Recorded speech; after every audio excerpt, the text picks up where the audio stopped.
بجد انا عايزه اقول لكم ان انا مش ببالغ ولا بافور لو قلت لكم ان دي احلى وصفه براونيز انا عملتها، ويمكن احلى كيك براونيز انا دقته لغايه دلوقتي.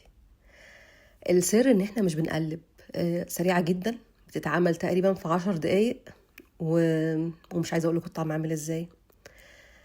خليكم معايا في الخطوات، انا كاتبه المقادير بالظبط التزموا بيها، وصدقوني مش هتلاقوا حد بيعمل براونيز اطعم من كده. انا جبت 120 جرام دارك شوكليت، قطعتهم زي ما انتم شايفين كده شانكس صغيره، وجبت الزبده 100 جرام، سيحتها على النار. على فكره انا جايبه زبده مملحه، لو ما فيش زبده مملحه عادي زبده نحط عليها بس رشه ملح. ونزلت فيها الشانكس بعد ما طشطشت كده ولقيناها طلعت الرغاوي بتاعتها.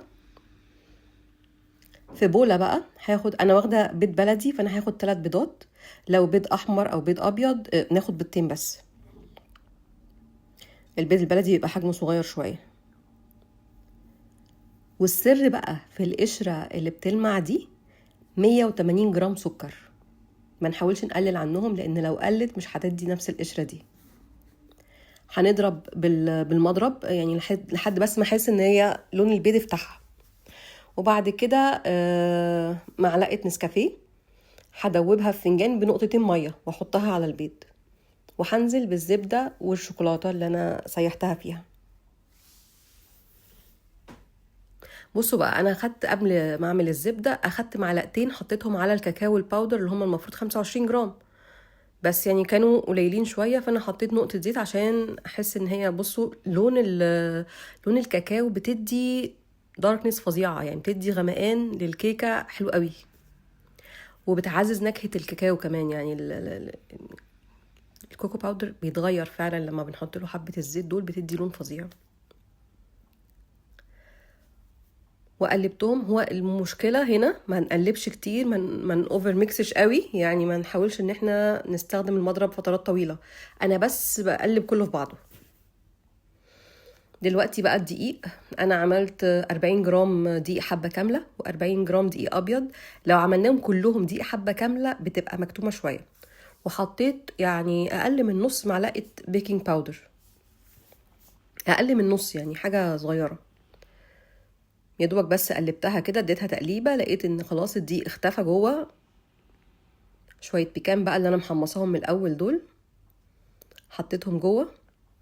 انا ما حطيتهمش على الوش عشان انا عايزه الوش يبقى بيلمع، وفي اللي هي الكرمشه اللي بتبان في الفيديوز اللي هي بتاعت الناس اللي بتعملها بره. عايزه اقول لكم هم لو دقوا دي مش هيعتمدوا وصفه تانية غيرها. وحطيتها في قالب صغير بورقه زبده. ورقه الزبده انا مكرمشاها قبل كده عشان تدي راندوم شيب شويه. انا كان المفروض استنى عليها شويه تبرد خالص، هي يعني كانوا عايزين يدوقوها فهتلاقوها سخنه شويه وانا بطلعها، فعشان كده بتروح وتيجي معايا بالسكينه. القشره اللي بتلمع هي دي اللي انا بقول عليها. يعني انا عملت كذا وصفه، وعلى فكره انا صورتهم كلهم، بس ما رضيتش انزلهم، ما رضيتش انزل غير لما فعلا عجبتني وعجبت كل اللي دقها.